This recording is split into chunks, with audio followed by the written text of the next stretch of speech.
안녕하세요. 좀 늦은 박사과정 언니 윤혜진입니다. 최근에 댓글 중에 논문을 읽었다라는 게 어느 정도 이해한 거냐, 어느 정도가 논문을 읽은 거다라고 말할 수 있는 거냐, 이런 글을 본 적이 있어요. 그 글을 보면서 나는 어느 정도라고 생각을 하지? 이런 질문을 저 자신에게 계속 하게 되더라고요. 그래서 제 기준, 제 생각에 대해서 한번 정리하게 됐고, 그걸 오늘 좀 말씀드리려고 해요. 여러분 이런 경험 해보셨을 거예요. 분명히 나는 논문을 읽었는데, 이거 도대체 내가 뭘 읽은 건지, 읽긴 읽은 건지 잘 모르겠다. 이런 생각 드시잖아요? 그러면 여러분도 짐작하시겠지만, 이 상태는 논문을 읽은 상태가 아닌 거죠.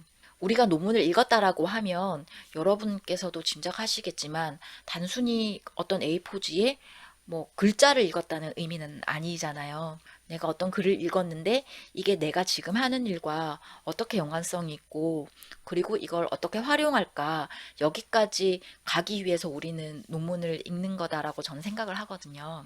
그래서 논문을 읽고 이해하기의 첫 번째 단계는 이 논문이 나와 관련성이 있는가, 지금 이 시점에 내가 하는 이 연구와 내가 읽은 이 논문이 직접적인 관련성이 있는가, 적어도 간접적인 연관성이라도 있는가, 이런 것들을 판단하는 게 논문을 읽었다, 논문을 이해했다의 첫 번째 단계다라고 말씀을 드릴 수 있을 것 같아요.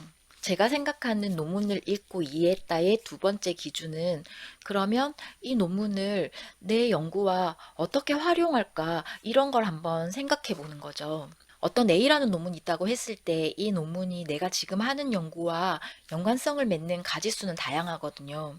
이 연구가 제 연구의 모태가 될 수도 있고요. 때로는 이 연구에서 쓰는 어떤 연구 방법론이 내가 하고자 하는 그 연구에 또 관련이 있을 수도 있어요.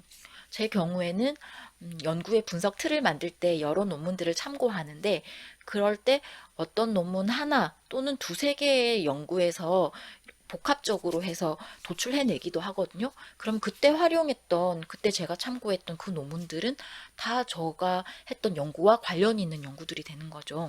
또 이런 경우도 있어요. 여러분의 실험 결과나 또 분석 결과를 뒷받침하기 위한 그런 내용으로 여러분이 읽은 논문의 특정 영역을 이렇게 인용을 할 수도 있잖아요.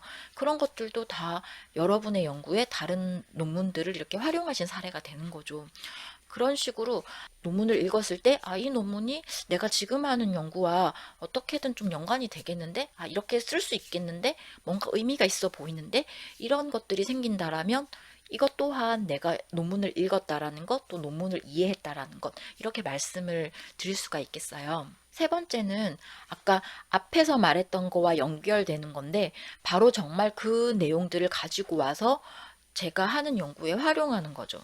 앞에 부분은 그냥 아 이렇게 쓰일 수 있겠다. 이게 의미가 있겠다. 이런 식으로 개략적으로 생각한 거라면 이제는 구체적으로 그걸 가지고 와서 활용하는 거죠.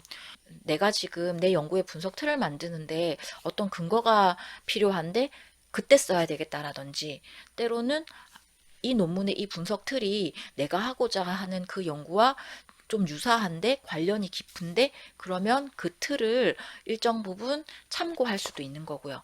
또 내가 시사점을 쓰거나 연구에 대한 설명을 할 때 근거 자료로서 요런 부분들은 발췌해서 인용을 해야 되겠다. 이렇게 할 수도 있고 이렇게 되면 활용도와 이해도가 높아지는 거겠죠. 내가 읽었던 논문을 내 논문의 뒷받침으로 인용해서 활용한다는 거는 어떻게 보면 앞전에 연구하셨던 그분들의 그 의견이랑 내 의견이 비슷한 방향을 가고 있다는 거잖아요. 그런데 꼭 비슷한 방향을 가지 않을 수도 있어요. 어떤 논문에서는 그 연구의 결과를 이렇게 냈지만 나의 분석 결과는 좀 다를 수도 있거든요. 그러면 여기서는 이렇게 했지만 나의 분석의 결과는 이런 식으로 나타났다. 이렇게도 말할 수가 있는 거죠. 그렇게 되면 같은 방향은 아니지만 좀 다른 관점에서 보기 때문에 그 부분에 대한 비판 아니면 그 내용에 대한 확장 이런 쪽으로도 가능할 수 있겠다. 이렇게 말씀을 드립니다. 제 경우에는 새로운 주제에 대해서 연구를 시작할 때 정말 많은 자료들을 읽거든요. 이것저것 정말 닥치는 대로 처음에는 읽는데 그렇게 어느 정도 하다 보면 나름대로 기준이 생겨요. 제가 지금 하는 연구와 직접적인 연관성이 없어 보이는 그런 논문들이 있거든요. 그런 자료들은 좀 분리를 하고요. 그래도 좀 연관성이 있겠다 싶은 자료들은 거기에서 또 여러 가지 분류 작업들을 하게 돼요.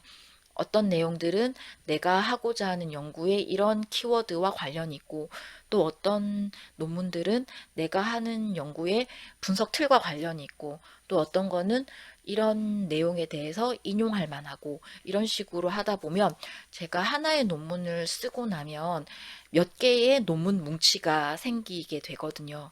그러면 이거는 계속 논문을 쓰는 과정에서, 또 심사 과정에서 제 논문을 보완하고 수정할 때도 계속 확인하게 되는 그런 논문 자료들이 되더라고요.